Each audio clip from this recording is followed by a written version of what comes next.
કેમ છો વિદ્યાર્થી મિત્રો? વંદે માતરમ. આજે મિત્રો આપણે એક સરસ મજાનું ચેપ્ટર શરૂ કરવા જઈ રહ્યા છે. બહુ ઈઝી અને બહુ સિમ્પલ ચેપ્ટર અને બહુ મજા આવે તેવું આ ચેપ્ટર છે.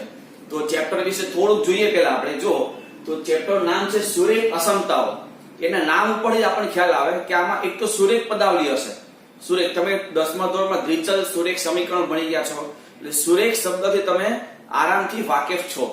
મતલબ આપણને જે ચલ આપેલા હોય એ ચલની સિંગલ ઘાત હોય તે એવા કોઈ પણ પદાવલીને આપણે શું કહીએ છીએ? સુરેખ પદાવલી.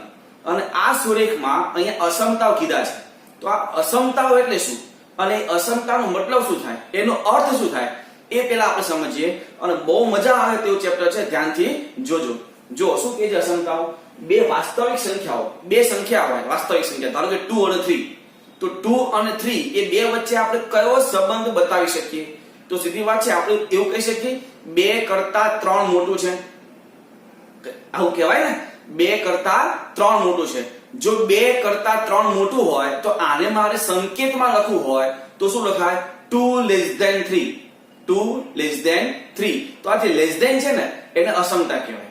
તો આવી બીજી અસમતાઓ પણ છે, ગ્રેટર ધેન હોય, less than or equal to હોય, greater than or equal to હોય. તો આ તમામ અસમતાઓ વિશે આપણે માહિતી મેળવી છે આ ચેપ્ટરમાં. બરાબર? અને એ અસમતાથી શું થાય છે, એ કઈ રીતે આપણે એને અસમતા મેળવી શકીએ એ આપણે જોવું છે. તો જોજો મિત્રો, બે વાસ્તવિક સંખ્યાઓ જેમ કે આપણે હમણાં જોઈ એ રીતે કે બેઝિક પદાવલી. બેઝિક પદાવલી મતલબમાં તમને કોઈ ચલ વાળી પદાવલી આપી હોય, x + y વાળી કોઈ પદાવલી આપી હોય, x - y, x upon y, x into y, આવી કોઈ પણ તમને પદાવલી આપેલી હોય કે જેની વચ્ચે less than, greater than, less than, greater than or equal to, less than or equal to, આ જેવા સંબંધો છે એ જેવા સંબંધો એ અસમતા રચે છે. આ જે સંખ્યાઓ હોય કે બેઝિક પદાવલી વચ્ચે આ જે સંકેતો છે, આ સંકેતો અગત્યના છે. આ જે સંકેતો છે એ સંકેતો શું કરે છે? એ બે સંખ્યાઓ કે પદાવલી વચ્ચે સંબંધ બનાવે છે. કેવા સંબંધ બનાવે છે એ જોઈએ. જો એમાં અહીંયા ઉદાહરણ આપ્યા છે. પહેલું છે કે x greater than 3. x greater than 3. આનો મતલબ શું થાય? ભાઈ x ની વેલ્યુ 3 કરતા મોટી છે. ચલ x નું મૂલ્ય 3 થી મોટું છે એવું આ દર્શાવે છે. ગ્રેટર ધેન મતલબમાં અહીંયા જે છે એનું મૂલ્ય પેલા કરતા મોટું. આને કહેવાય less than. x less than 3. શું કહેવાય? x less than 3. Less than મતલબમાં થી નાનું. x નું મૂલ્ય 4 થી નાનું. ફરી મિત્રો, ગ્રેટર ધેન એટલે થી મોટું, લેસ ધેન એટલે થી નાનું. બરાબર છે? ત્રીજું છે, ધારો કે y greater than or equal to -2 હોય. y greater than or equal to -2. આ greater than બરાબર, greater than શું? થી મોટું, પણ વચ્ચે equal to પણ બોલાય છે. જો y આને શું બોલાય? greater than or equal to, મતલબ y નું મૂલ્ય -2 અને -2 થી મોટું. આમાં ઇક્વલ ટુ હોય મતલબમાં y નું મૂલ્ય -2 શક્ય છે. જ્યારે અહીંયા x greater than 3 છે તો ગ્રેટર ધેન મતલબમાં 3 થી મોટું જ. 3 શક્ય નથી. x ની કિંમત અહીંયા 3 શક્ય નથી. જ્યારે અહીંયા y ની કિંમત -2 લઈ શકાય. -2 અને -2 થી મોટું. અહીંયા છે z less or equal to 5. less than or equal to, less than એ ખરું અથવા equal to. તો શું કહેવાય? ચલ z નું મૂલ્ય 5 અને 5 થી નાનું. એટલે મિત્રો જ્યાં ઇક્વલ ટુ ન હોય ત્યારે એ બંને સંખ્યા ઇક્વલ આપણે લઈ શકતા નથી. ઇક્વલ ટુ નથી મતલબ કાં તો થી મોટું હોય અથવા થી નાનું હોય. અને જો ઇક્વલ ટુ હોય વચ્ચે, આમાં અસમતા વચ્ચે ઇક્વલ ટુ પણ હોય, લેસ ધેન ગ્રેટર ધેન તો હોય જ, પણ સાથે ઇક્વલ ટુ પણ હોય. તો જો ઇક્વલ ટુ હોય તો એ સંખ્યા બેથી આપણે લઈ શકીએ છીએ. જેમ કે અહીંયા કીધું છે કે z less or equal to 5, મતલબમાં z ની કિંમત 5 પણ લેવાય અને 5 થી નાની પણ આપણે લઈ શકીએ છીએ. લખ્યું છે અહીંયા ચલ z નું મૂલ્ય 5 અને 5 થી નાનું. એટલે મિત્રો આ રીતે આ અસમતાઓ વિશે આપણે માહિતી આ ચેપ્ટરમાં મેળવવાની છે. Less than, greater than, less or equal to, greater than or equal to, આવી અસમતાઓ આપણને આપેલી હશે. બરાબર છે? તો હવે આ અસમતાઓ જે છે એ અસમતાઓથી એમાં કઈ રીતનું આપણે સાદરૂપ આપી શકીએ, જેના માટે અહીંયા નોંધ આપી છે. જો નોંધ 1, અસમતાની બંને બાજુઓ એક સરખી સંખ્યા ઉમેરી કે બાદ કરી શકાય છે. કોઈ પણ અસમતા, ધારો કે આ અસમતા આપી છે કે x greater than 3. હવે આ જે અસમતા છે x greater than 3, તમે એમાં બંને બાજુ કોઈ પણ સંખ્યા ઉમેરવી હોય કે બંને બાજુ કોઈ પણ સંખ્યા બાદ કરવી હોય તો એ તમે કરી શકો છો. જેમ કે આ છે x greater than 3, હું એમાં એમ લખી શકું છું કે x + 2 greater than 3 + 2, એટલે કે x + 2 greater than 5. એ શું કર્યું કહેવાય? અમે બંને બાજુ બે ઉમેરેલા કહેવાય. ધારો કે હું બંને બાજુ એક બાદ કરું તો શું થાય? તો કે x - 1 greater than 3 - 1, એટલે કે x - 1 greater than 2. લખાય આવું? તો અહીંયા છે જો અસમતાની બંને બાજુએ એક સરખી સંખ્યા ઉમેરી કે બાદ કરી શકાય છે. અને તેમ કરવાથી, તેમ એટલે કાં તો બંને બાજુ તમે કંઈક ઉમેરો સરખી સંખ્યા, અથવા બંને બાજુ સરખી સંખ્યા બાદ કરો. એવું કરવાથી અસમતાની જે નિશાની છે એ નિશાની બદલાતી નથી. ધારો કે આપણે એવું કહી શકીએ 2 less than 3. હવે બંને બાજુ 2 2 ઉમેરું તો શું થાય? 4 અને 5, તો 5 મોટું થયું, એટલે કે 4 less than 5, અસમતા એને રહી. તમે બંને બાજુ કોઈ પણ સંખ્યા ઉમેરો કે બાદ કરો, અસમતા બદલાતી નથી. જેનું ઉદાહરણ આપણે જોયું કે 2 less than 3, જો હું બંને બાજુ 2 ઉમેરું તો 4 less than 5 સમાધાન થાય છે. બરાબર? એ રીતે તમે કંઈક બાદ કરો, તો 2 less than 3 હોય, હું બંને બાજુ એક બાદ કરું તો શું થાય? 1 અને 2, તો વચ્ચે લેસ ધેન આવશે. એટલે અસમતા બદલાતી નથી. ક્યારે? જ્યારે બંને બાજુ કોઈ એક સંખ્યા એટલે સમાન સંખ્યા ઉમેરો કે બાદ કરો. ક્લિયર આ વસ્તુ? હવે બીજી નોંધ જોજો, અને આ નોંધ બહુ અગત્યની છે, ધ્યાન રાખજો ખાસ. અસમતાની બંને બાજુ સમાન ધન સંખ્યા, આ ખાસ અગત્યનું છે. સમાન ધન સંખ્યા વડે ગુણતા કે ભાગતા, તમે ભાગાકાર પણ કરી શકો છો. અહીંયા ગુણો કે ભાગો, એવું કરવાથી અસમતાનું ચિહ્ન બદલાતું નથી, અસમતાની નિશાની બદલાતી નથી. તમે બે બાજુ કોઈ પણ સમાન ધન સંખ્યા વડે ગુણો કે ભાગો, બરાબર? જેમ કે આપણે એક ઉદાહરણ જોઈએ કે 2 less than 3 છે. 2 less than 3, હું બંને બાજુ 2 વડે ગુણું તો શું થાય? 4 અને આ બાજુ 6, વચ્ચે અસમતા લેસ ધેન ને લેસ ધેન રહી. હવે ધારો કે આપણે એક સમાન સંખ્યાને ભાગી નાખીએ. ધારો કે 2 less than 4 છે. 2 less than 4 આપણે 2 વડે ભાગી નાખીએ બંને બાજુ, તો બે બાજુ 2 વડે ભાગીએ તો આ બાજુ થશે 1 અને આ બાજુ થશે 2, વચ્ચે અસમતા લેસ ધેન. તો 1 less than 2, પહેલા અસમતા લેસ ધેન હતી, અને જો 2 વડે ગુણ્યું તો પણ લેસ ધેન આવી, 2 વડે ભાગ્યું તો પણ લેસ ધેન આવી. એટલે મતલબમાં કોઈ પણ ધન સંખ્યા વડે ગુણતા કે ભાગાકાર કરતા અસમતા બદલાતી નથી. એટલે કે વચ્ચે જે ચિહ્ન આપેલું હોય, જે નિશાની આપી હોય, એ નિશાની બદલાતી નથી. પણ હવે ખાસ જોજો, પરંતુ અસમતાની બંને બાજુ સમાન ઋણ સંખ્યા, સમાન કેવી સંખ્યા? ઋણ સંખ્યા વડે ગુણતા કે ભાગતા અસમતાની નિશાની બદલાય છે. આપણે સમજીએ. ધારો કે 2 less than 3 છે. 2 less than 3 આપણે બંને બાજુ -2 વડે ગુણી નાખો, -2 વડે. અસમતા વચ્ચે બોલતા નહીં અત્યારે. 2 less than 3, ધારો કે 2 ને હું -2 વડે ગુણું તો -4, 3 ને -2 વડે ગુણું તો -6. હવે -4 મોટું કે -6 મોટું? સીધી વાત છે, -4 મોટું. તો વચ્ચે અસમતા આવી જશે greater than. અસમતા પહેલા કઈ હતી? 2 less than 3, મેં -2 વડે ગુણી નાખ્યું તો અસમતા કઈ થઈ ગઈ? -4 greater than -6. અસમતા બદલાઈ ગઈ. ધારો કે એ જ રીતે આપણે કોઈ પણ સંખ્યા વડે ભાગીએ, ઋણ સંખ્યા વડે ભાગીએ, તો ધારો કે 2 less than 4 છે. 2 less than 4 આપણે -2 વડે ભાગી નાખીએ, -2 વડે, તો 2 ને -2 વડે ભાગીએ શું થાય? -1. અને 4 ને -2 વડે ભાગીએ શું થાય? -2 થાય. તો -1 મોટું કે -2 મોટું? સીધી વાત છે, -1 મોટું. એટલે વચ્ચે શું હતું પહેલા? કે 2 less than 4, -2 વડે ભાગવાથી થયું શું? -1 greater than -2. એટલે તમે કોઈ પણ ઋણ સંખ્યા વડે ગુણો છો કે ભાગો છો, અસમતા બદલાય ને બદલાય. પણ કેવી? ઋણ સંખ્યા વડે ગુણો અથવા ભાગો ત્યારે. બરાબર? એટલે આ ખાસ ધ્યાન રાખવાનું કે ભાઈ અસમતાની બંને બાજુ સમાન ઋણ સંખ્યા વડે ગુણતા કે ભાગતા અસમતાની ચિહ્ન એટલે કે નિશાની બદલાય છે. હવે ધારો કે આ ધન સંખ્યા વિશે વાત થઈ ગઈ, ઋણ સંખ્યા વિશે વાત થઈ ગઈ. 0, તો તમે બંને બાજુ કોઈ પણ 0 વડે ઉમેરી શકો છો, 0 વડે બાદ કરી શકો છો, 0 તમે ગુણી પણ શકો છો. પણ 0 વડે ગુણો ત્યારે અસમતા ખાસ જોવી પડે. 0 વડે ભાગો એ તો શક્ય જ નથી. કોઈ પણ તમે 0 વડે ભાગાકાર કરી શકતા નથી. હવે તમે ગુણો છો ત્યારે ખાસ જોઈએ કેમ, ક્યાં પ્રોબ્લેમ થાય છે તે જોઈએ. ધારો કે 2 <3 છે, 2 <3 હું 0 વડે બંને બાજુ ગુણું છું તો બંને બાજુ 0 વડે ગુણને શું થઈ જાય, 2 * 0 એટલે 0 અને આ બાજુ 3 * 0 એટલે 0. તો 0 <0 આવું કહેવાય નહીં, કારણ કે 0 = 0 આવે. એટલે 0 વડે બંને બાજુ ગુણાતું કે ભાગાતું એ વસ્તુ શક્ય નથી. એટલે આ ખાસ ધ્યાન રાખવાનું છે. બરાબર. તો આજે આપણે અસમતાઓ અને અસમતા વિશે જે બે નોંધ જોઈ છે એ નોંધ ખાસ તમે ધ્યાન રાખજો.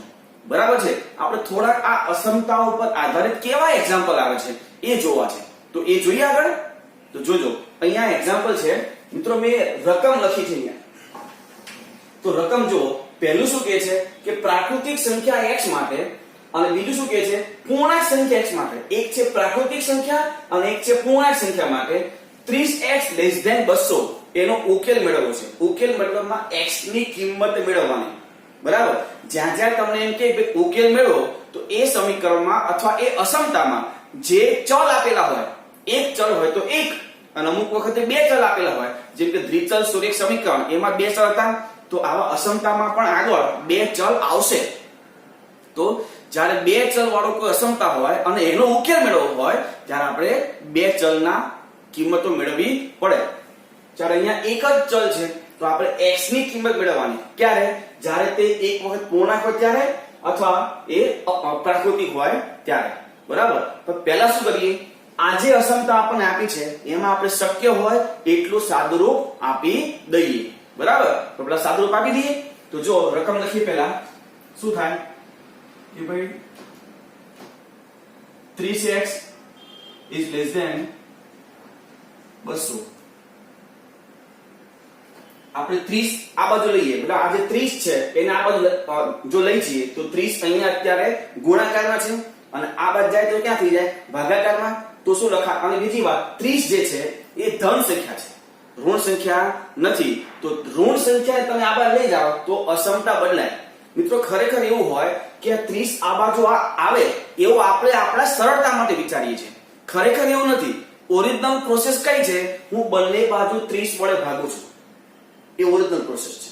બરાબર. ધારો કે -30 હોય તો હું બંને બાજુ -30 વડે ભાગું છું. આ ઓરિજિનલ પ્રોસેસ છે. પણ આપણે સમજવા માટે એવું વિચારીએ છીએ કે 30 * x છે, આ બંને ગુણાકારમાં હોય તો 30 ને આ બાજુ જઈ જાવ તો ક્યાં જતો રહે, ભાગાકારમાં. પણ તમે 30 ને આ બાજુ લઈ જાવ છો, જે સંખ્યા આ બાજુ લઈ જાવ છો જો એ સંખ્યા ધન હોય તો કોઈ પ્રશ્ન નથી. પણ જો એ સંખ્યા ઋણ હોય અને વચ્ચે ગુણાકાર હોય તો એ સંખ્યા જ્યારે આ બાજુ આવે ત્યારે આ અસમતાનું જે ચિહ્ન છે એ ચિહ્ન બદલાશે. આ ખાસ ધ્યાન રાખજો. બરાબર. પણ એ તો ધન છે એટલે કોઈ પ્રશ્ન જ નથી. તો શું થાય અહીંયા, x < 200/30. 200/30 મતલબ શું થયું, આ x < 20/3. તો 20/3 કરશો તો 6.66 જેવો આવશે. 6.66 જેવો આવશે. બરાબર. હવે આપણે 6.66 અહીંયા લખી દઈએ =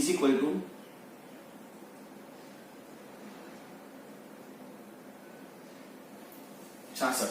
હવે આપણી પાસે બે પ્રશ્ન છે. જો એ સંખ્યા પ્રાકૃતિક હોય તો કઈ થાય અને જો પૂર્ણાંક હોય તો કઈ થાય. તો આપણે બંને પ્રશ્ન માટે વિચારીએ.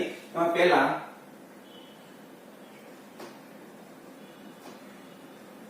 જો x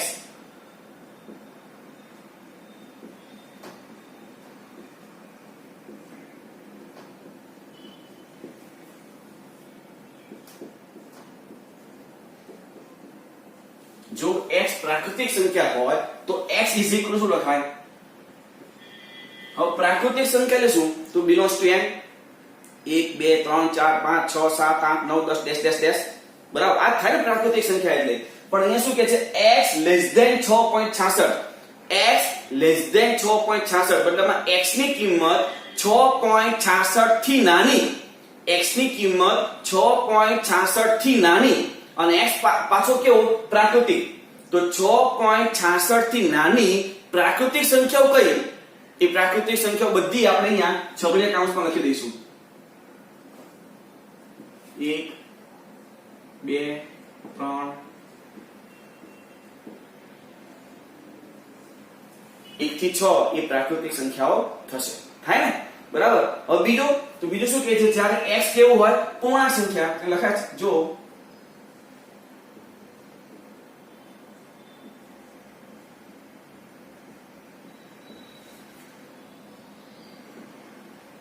પૂર્ણાંક સંખ્યા હોય તો x = હવે શું કે જો પૂર્ણાંક સંખ્યા હોય તો x ની કિંમત 6.66 થી નાની, તો પૂર્ણાંક સંખ્યાઓ કઈ કહેવાય? પેલા તો કે dash dash dash -3 -2 -1 0 1 2 3 dash dash dash, એટલે બધી પૂર્ણાંક ઋણ ધન અને 0 આ બધી સંખ્યાઓ આવે ને પૂર્ણાંક સંખ્યાઓમાં, જેમાં 6.66 થી નાની બધી લેવાની. તો 6.66 થી નાની તમે જુઓ તો 6.66 થી નાની એટલે તો 6 આવે પૂર્ણાંક સંખ્યા, પછી 5 4 3 2 1 0 -1 -2 -3 -4 -5 ડેશ ડેશ ડેશ, એ ઋણ સંખ્યા બધી પૂર્ણાંક આવશે, 0 પણ આવશે અને 1 થી 6 ધન પૂર્ણાંક સંખ્યા પણ આવશે. આવે ને? તો એ લખી દો અહીંયા. તો જો પેલા તો ડેશ ડેશ ડેશ, કારણ કે એમાં બધી આગળની બધી સંખ્યાઓ આવી જાય, ડેશ ડેશ ડેશ કરેલી. પછી અહીંયા તો કે -3 -2 -1 0 1 2 3 4 5 અને 6. તો આ તમે જોઈ શકો છો x ની કિંમત જ્યારે 6.66 થી નાની હોય તો પ્રાકૃતિક સંખ્યાઓ કઈ થાય? 1 થી 6 અને પૂર્ણાંક સંખ્યાઓ કઈ થાય? તો કે -3 એટલે કે ડેશ ડેશ ડેશ -3 -2 -1 0 1 2 3 4 5 અને 6. તો આ રીતે આપણે x ની કિંમત મતલબમાં જે તમને અસમતા આપી છે એ અસમતા માટે ઉકેલ મેળવી શકીએ છીએ. ખ્યાલ આવ્યો મિત્રો? આવા જ દાખલા આપણે આગળ જોવાના છે, પણ થોડું અસમતાઓમાં ચેન્જ આવશે. જોઈએ આગળ નેક્સ્ટ એક્ઝામ્પલ. તો જોજો નેક્સ્ટ એક્ઝામ્પલ શું કહે છે મિત્રો કે પૂર્ણાંક સંખ્યા અને વાસ્તવિક સંખ્યા. પૂર્ણાંક સંખ્યા બિલોંગ્સ ટુ z, પ્રાકૃતિક સંખ્યા બિલોંગ્સ ટુ n. આ પ્રાકૃતિક પૂર્ણાંક સંખ્યા બિલોંગ્સ ટુ z અને વાસ્તવિક સંખ્યા બિલોંગ્સ ટુ r. બરાબર? તો એમાં જોઈએ શું ફરક આવશે પછી જોઈએ. તો માટે 5x - 3 < 3x + 1 ઉકેલો. તો જે ઉકેલવાનું છે એ લખીએ પહેલા અહીંયા. તો જોજો 5x - 3 < 3x + 1. તો અહીંયા એક કામ કરીએ, x વાળા પદ એક બાજુ અને કોન્સ્ટન્ટ એટલે કે અચળ પદ જે છે સંખ્યા વાળા પદ એ બીજી બાજુ. તો આ જે 3x છે 3x ને આપણે આગળ લઈ આવીએ તો શું લખાય? 5x - 3x કારણ કે તમે કોઈ પણ બંને બાજુ સંખ્યા ઉમેરો કે બાદ કરો અસમતા બદલાતી નથી. ફક્ત ઋણ સંખ્યા વડે ગુણો કે ભાગો તો જ અસમતા બદલાય. બરાબર? તો આ તો આપણે 3x ને આગળ લઈ આવ્યા, અસમતા બદલાશે નહીં. આ -3 ને આગળ લઈ લો તો શું થાય? 1 + 3. તો આ શું થયું? જો 2x = 4. 2x = 4. હું બંને બાજુ 2 વડે ભાગી નાખું. મારે અહીંયા x ને કરતા બનાવવું હોય તો 2 વડે ભાગી નાખું તો શું લખાય? x = 2. x નું મૂલ્ય 2 કરતા નાનું. x નું મૂલ્ય 2 કરતા નાનું. હવે આપણી પાસે બે પ્રશ્નો છે. તો પહેલો પ્રશ્ન કયો છે? જો x પૂર્ણાંક સંખ્યા હોય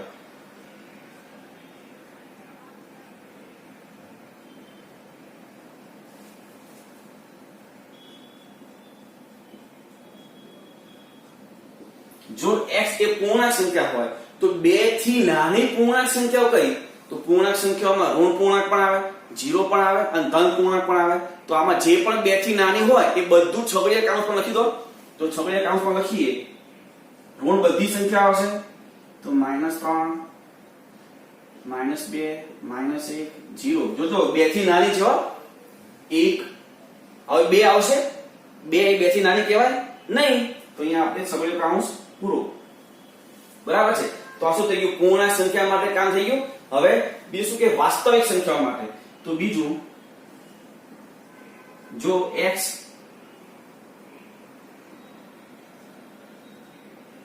વાસ્તવિક સંખ્યા હોય તો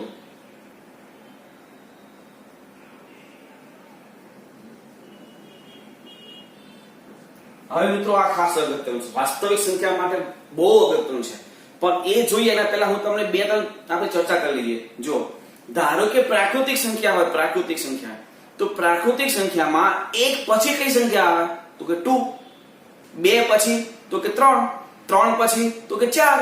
આ ફિક્સ છે, આમાં કોઈ ચેન્જ થાય તો કે નહીં. ધારો કે આ જે પૂર્ણાંક સંખ્યા છે, પૂર્ણાંક સંખ્યામાં -3 પછી કઈ સંખ્યા આવે તો કે -2. આમ મોટી સંખ્યા વિચારીએ તો -3 થી મોટી -2, -2 થી મોટી -1, ધારો કે -3 થી નાની -4, -4 થી નાની -5. આ રીતે ફિક્સ છે ને. પણ ધારો કે હું વાસ્તવિક સંખ્યા માટે હું વિચારું, વાસ્તવિક સંખ્યા માટે, તો વાસ્તવિક સંખ્યા માટે એક થી મોટી, એક્ઝેક્ટ એક થી મોટી સંખ્યા કઈ આપણે કઈ કહી શકીએ? 1.1. કેમ 1.1? 1.01 પણ 1 થી મોટી ન થાય, 1.001 પણ મોટી ના થાય 1 કરતા, 1.0001 એ પણ ન થાય. આપણે આ બધી થઈ શકે ને. 1.4 ટાઈમ્સ 01 આ બધી સંખ્યા 1 થી મોટી થાય. હું એમ પૂછું છું 1 થી એક્ઝેક્ટ તરતની, 1 થી એક્ઝેક્ટ પછીની મોટી સંખ્યા કઈ? તો એ આપણે ફિક્સ કહી શકતા નથી. મિત્રો જે પણ સંખ્યા આપણે ફિક્સ કહી શકતા ન હોય એ સંખ્યાઓને આપણે અંતરાલમાં લખવી પડે. શેમાં લખવી પડે? અંતરાલમાં. આપણે વિધેય ચેપ્ટરમાં સંવૃત અને વિવૃત અંતરાલ ભણી ચૂક્યા છીએ ને. સંવૃત અને વિવૃત અંતરાલ. સંવૃત અંતરાલ એટલે શું? બાઉન્ડ્રી અને બાઉન્ડ્રી અંદર બધી સંખ્યા, અને વિવૃત એટલે બાઉન્ડ્રી નહીં લેવાની, એના સિવાયની. જેમ કે હું તમને કહું કે વિવૃત 2 થી 3, તો વિવૃત 2 થી 3 એટલે 2 અને 3 વચ્ચેની જ. હવે તમને એમ કહેશો 2 અને 3 ની વચ્ચે કોઈ સંખ્યા જ નથી, તો મિત્રો હું તમને કહી દઉં અંતરાલમાં 2 અને 3 ની વચ્ચે અસંખ્ય સંખ્યાઓ છે. 2.001, 2.00001, 2.0000001 આ બધી સંખ્યાઓ 2 અને 3 ની વચ્ચે જ આવે. જો નોસ્તો આ વિચારીએ તો વાસ્તવિક સંખ્યાઓ માટે વિચારીએ તો આવે ને. તો વિવૃત એટલે શું? તો કે વિવૃત 2 થી 3. આનો મતલબ શું થાય કે 2 અને 3 વચ્ચેની જ. અને હવે હું એમ કહું કે સંવૃત 2 થી 3, તો સંવૃત 2 થી 3 નો મતલબ શું થાય તો કે 2, 3 અને એમની વચ્ચેની બાઉન્ડ્રી લઈ લેવાની. જ્યાં સંવૃત બોલાય ત્યાં બાઉન્ડ્રી લેવાની. બરાબર. ધારો કે આપણે અહીંયા જો કે x y greater than or equal to -2, જ્યારે ઇક્વલ ટુ આવે તો ત્યાં સંવૃત લેવાય, કારણ કે એ સંખ્યાનો સમાવેશ કરવાનો છે. બરાબર. જ્યારે અહીંયા શું છે? x less than 2, x નું મૂલ્ય 2 થી નાની.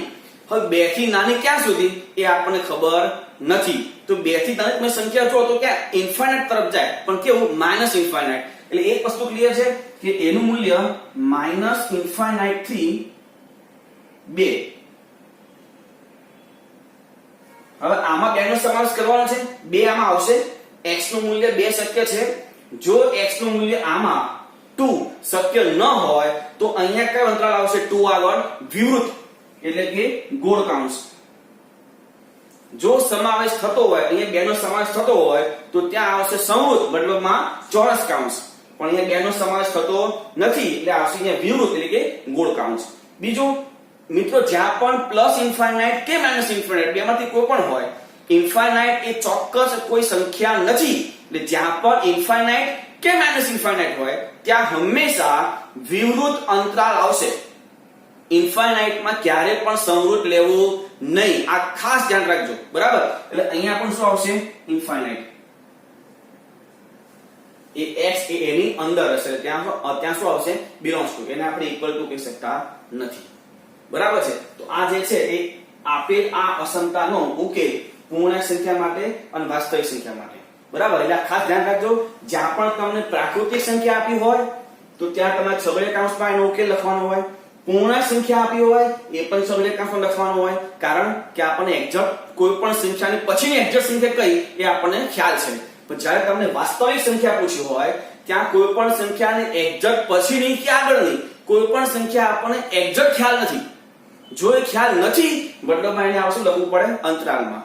અંતરાલમાં લખો તો એની અંદર બધી સંખ્યાઓ આવી જાય, કોઈ સંખ્યા રહી જતી નથી. એટલે કોઈ બધી સંખ્યાઓ આવી જતી હોવાથી એને આપણે અંતરાલમાં લખવું પડે. બરાબર છે. એટલે ફરીથી જો પ્રાકૃતિક સંખ્યા તો છગડીયા કૌંસમાં, પૂર્ણાંક સંખ્યા પૂછી હોય તો પણ છગડીયા કૌંસમાં, વાસ્તવિક સંખ્યા પૂછે અથવા સમય સંખ્યા પૂછે તો પણ તમારે અંતરાલમાં લખવું પડે. અને અંતરાલ આપણે વિધેયમાં જોઈ ગયા છે. બરાબર છે મિત્રો? સમજ પડી આટલી? તો તમે પહેલા આટલું લખી લો. તો આગળ જોઈએ મિત્રો, જો સરસ મજાના દાખલા, બહુ સિમ્પલ દાખલા છે, બહુ સિમ્પલ, આમાં કઈ છે જ નહીં. તો જો અહીંયા એક્ઝામ્પલ છે બીજા કે ભાઈ 4x + 3 < 6x + 7 ઉકેલો. હવે આમાં આપણને વાસ્તવિક કે પૂર્ણાંક કે પ્રાકૃતિક એવું કંઈ કીધું નથી. જ્યારે એવું કોઈ વસ્તુ આપણને ન કીધું હોય ત્યારે હંમેશા તે વાસ્તવિક સંખ્યા માટે વિચારવાનું હોય. ફરી કહું છું, જો આપણને કોઈ ગણ કે કોઈ વાસ્તવિક કે પૂર્ણાંક કે પ્રાકૃતિક એવું કોઈ કીધું ન હોય ત્યારે એમાં તમારે હંમેશા વાસ્તવિક એટલે કે બિલોંગ્સ ટુ આર વિચારવાનું હોય. બરાબર છે? તો આ 4 એક્ઝામ્પલ આપણે જોઈએ. તો જો નેક્સ્ટ અહીંયા શું કહે છે કે 4x + 3 < 6x + 7. તો પેલા જે સંખ્યાઓ જે x વાળા પદ છે એ એક બાજુ અને સંખ્યા વાળા પદ બીજી બાજુ. તો ધારો કે આ 6x ને આપણે લઈ લઈએ તો શું લખાય?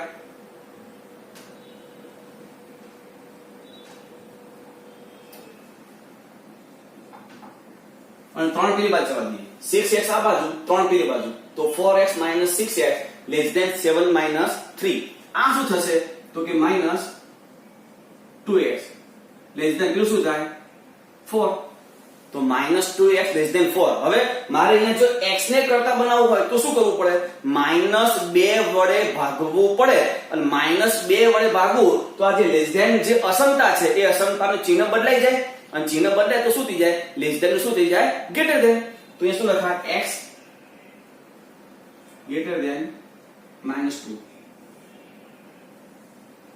હવે અહીંયા ઉકેલો છે એટલે કે કોઈ આપણને ગણ નથી આપ્યો. કયો ગણ લેવાનો, કઈ સંખ્યા લેવાની કીધું નથી, મતલબ વાસ્તવિક લેવાનું. અને જ્યારે પણ વાસ્તવિક લેવાનું હોય ત્યારે અહીંયા ગણ આપણે વાસ્તવિક લેવાનું હોય ત્યારે આ અસમતા આપણે શેમાં બતાવતા હતા?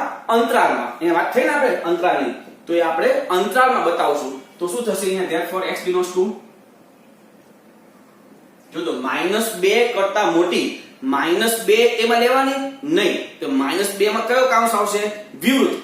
થી મોટું, તો થી મોટી ક્યાં સુધી એ ફિક્સ આપણને ખબર નથી. તો ક્યાં સુધી લઈશું આપણે? ઇન્ફાઇનાઇટ સુધી. તો શું થશે? જો અહીંયા વિવૃત -2 થી ઇન્ફાઇનાઇટ. ખબર પડી? બરાબર. આગળ જોઈએ. જો અહીંયા શું કહે છે? 5 - 2x < 5 - 2x / 3 < x / 6 - 5. મિત્રો આવી કોઈ છેદમાં સંખ્યા હોય ને તો સૌપ્રથમ આપણે લસા લઈ લેવાનો, ટોટલ લસા. તો બે બાજુ છેદમાં સંખ્યા કઈ છે? 3 અને 6. તો 3 અને 6 નો લસા શું થાય? 6. તો આપણે લસા 6 લઈ લઈએ તો શું થાય? જો અહીંયા લસા 6 લઈશું તો ઉપર આપણે 2 વડે ગુણવું પડશે. તો શું થાય? જો 10 - 6x 2 વડે ગુણીએ તો અહીંયા 4x થાય. = ix. કારણ કે આને કોઈ પણ સંખ્યા વડે ગુણવાનું નહીં થાય.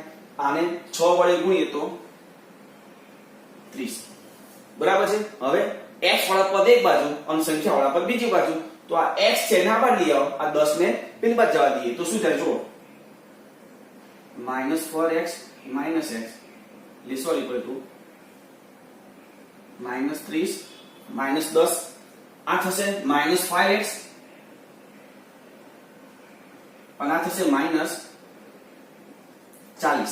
બરાબર. હવે અહીંયા x ને કરતા બનાવવું હોય તો -5 વડે ભાગી નાખીએ. તો -5 વડે ભાગીએ તો આ < ની અસમતા બદલાઈને શું થઈ જાય? greater than or equal to.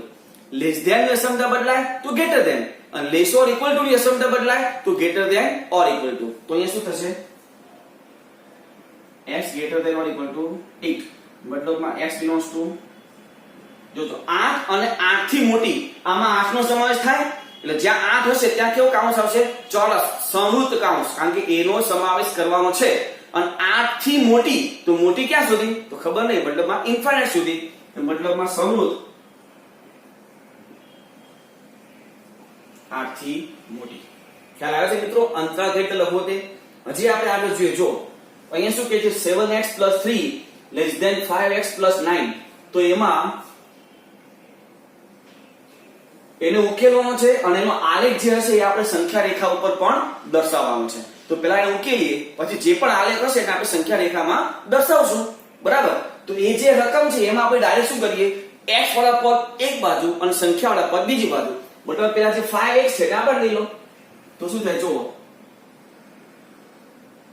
7x minus 5x is then 9 minus 3 થશે આ હવે 7x minus 5x એટલે 2x is then 9 minus 3 એટલે 6 હવે શું કરવાનું બે બાજુ 2 વડે ભાગવાનું અને 2 તો ધન સંખ્યા છે એટલે સમતા બદલાશે નહીં મતલબમાં x less than 3 x નું મૂલ્ય 3 થી નાનું આનો મતલબ શું થાય x belongs to 3 થી નાનું તો 3 થી નાનું 3 લેવાના તો કે નહીં તો 3 માં કેવો કાઉન્સ આવશે વિરુદ્ધ થી નાનું તો ક્યાં સુધી માઈનસ ઇન્ફાઇનાઇટ સુધી બરાબર કારણ કોઈ ફિક્સ ન હોય તો ક્યાં જવાનું હોય જો તમે નાની સંખ્યા વિચારો તો માઈનસ ઇન્ફાઇનાઇટ સુધી અને મોટી સંખ્યા વિચારો ક્યાં સુધી ઇન્ફાઇનાઇટ સુધી બરાબર થી મોટું તો મોટું ક્યાં સુધી ફિક્સ ન હોય તો ઇન્ફાઇનાઇટ તરફ બરાબર તો અહીંયા શું આવશે x belongs to minus infinite થી 3 હવે આને આપણે સંખ્યા રેખામાં દર્શાવવું છે તો સંખ્યા રેખા દોરીએ સંખ્યા રેખા છે ને બે બાજુ તીર આવશે આમાં 3 થી નાની તો 3 આમાં ક્યાં આવશે ગમે ત્યાં લઈ લો કોઈ પણ જગ્યા પર તમે 3 લઈ શકો છો ધારો કે હું 3 અહીંયા લઉં કોઈ પણ જગ્યા ઉપર 3 લઈ શકો છો તો 3 હું અહીંયા લઉં હવે ખાસ જોજો બે સંકેતો છે એ સંકેતો કયા જોજો આમાં 3 નો સમાવેશ થાય તો કે નહીં જો 3 નો સમાવેશ ન થતો હોય તો જ્યાં 3 હોય તેના ઉપર એક રાઉન્ડ કરી દેવાનો રાઉન્ડ સર્કલ ઉપર દોરી દેવાનો જો સમાવેશ ન થાય તો અને સમાવેશ થાય તો ઘાટું ટપકું ત્યાં કરવાનું ઘાટું ટપકું ડાર્ક હોલ બરાબર આ જે છે એને હોલ કહેવાય અને જો એનો સમાવેશ થતો હોય તો એ કહેવાશે ડાર્ક હોલ એટલે કે ઘાટું ટપકું બરાબર છે તો હવે જોજો એના કરતા નાની 3 થી નાની તો 3 થી નાની લેફ્ટ સાઈડ ઉપર આવે આ બાજુ આવશે માઈનસ ઇન્ફાઇનાઇટ અને આ બાજુ આવશે પ્લસ ઇન્ફાઇનાઇટ આપણે કઈ બાજુ જવાનું માઈનસ ઇન્ફાઇનાઇટ તરફ એટલે આ બાજુ એટલે આ કાપા દોરી દેવાના આ રીતે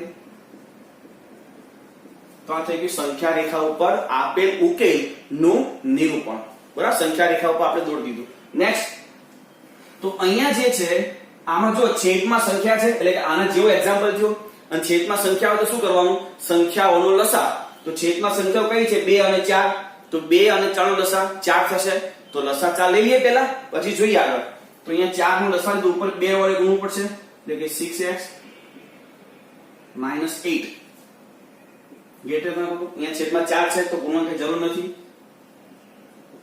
x + 1 - 4 હવે શું કરવાનું છે એનો ઉકેલ શોધો અને તેની સંખ્યા રેખા ઉપર દર્શાવો મતલબ આ વસ્તુ કરવાનું છે તો ઉકેલ મેળવીએ પહેલા તો આ x ને આપણે લઈ લો બધું થોડું સાદું કાપીએ પહેલા 6x - 8 > x - 3 હવે x ને આપણે લઈ લો અને પેલો 8 ને આપણે લઈ લો તો 6x - x અને 8 - 3 તો આ શું થાય 5x is greater than or equal to 5 मतलब आप 5 વડે ભાગી નાખીએ અને 5 તો ધન સંખ્યા છે તો 5 વડે ભાગશું તો અસમતા બદલાય નહીં મતલબ આ x greater than or equal to 1 આનો મતલબ શું થયો કે ભાઈ x belongs to 1 અને 1 થી મોટું ક્યાં સુધી તો કે ઇન્ફાઇનાઇટ સુધી અને 1 નો સમાવેશ કરવાનો તો કે આ એટલે સમૃદ્ધ એ તો ફરીથી આ જે ચોરસ કાઉન્સ છે ને એને સમૃદ્ધ કહેવાય અને ગોળ કાઉન્સ છે એ વિવૃદ્ધ કહેવાય ચોરસ કાઉન્સ હોય જ્યાં પણ એ સંખ્યાનો સમાવેશ કરવાનો જ્યાં પણ ગોળ કાઉન્સ હોય એ સંખ્યાનો સમાવેશ થતો નથી બરાબર હવે આને સંખ્યા રેખા ઉપર દોરવું હોય તો આપણે સંખ્યા રેખા દોરી ગયા તો રેખા છે બે બાજુ તીર આવશે હવે આ 1 થી મોટું છે 1 અને 1 થી મોટું તો 1 લેવાનો પેલા તો સંખ્યા રેખા પર કોઈ પણ જગ્યાએ 1 બતાવી દો ધારો કે આપણે અહીંયા 1 લીધું જો ત્યાં 1 લઈએ તો પહેલા એ વિચારો કે 1 નો સમાવેશ કરવાનો કે નહીં કરવાનો તો કે કરવાનો કારણ કે સમૃદ્ધ છે જો 1 નો સમાવેશ કરવાનો હોય તો ત્યાં ઘાટું ટપકું આ રીતે કરવાનું સમાવેશ કરવો હોય તો આ રીતે ડાર્ક હોલ અને જો સમાવેશ ન કરવાનો હોય તો આ રીતે ખાલી હોલ બરાબર એટલે આવું કરો છો મતલબમાં 1 નો સમાવેશ થઈ ગયો હવે 1 કરતા મોટી એટલે જમણી બાજુ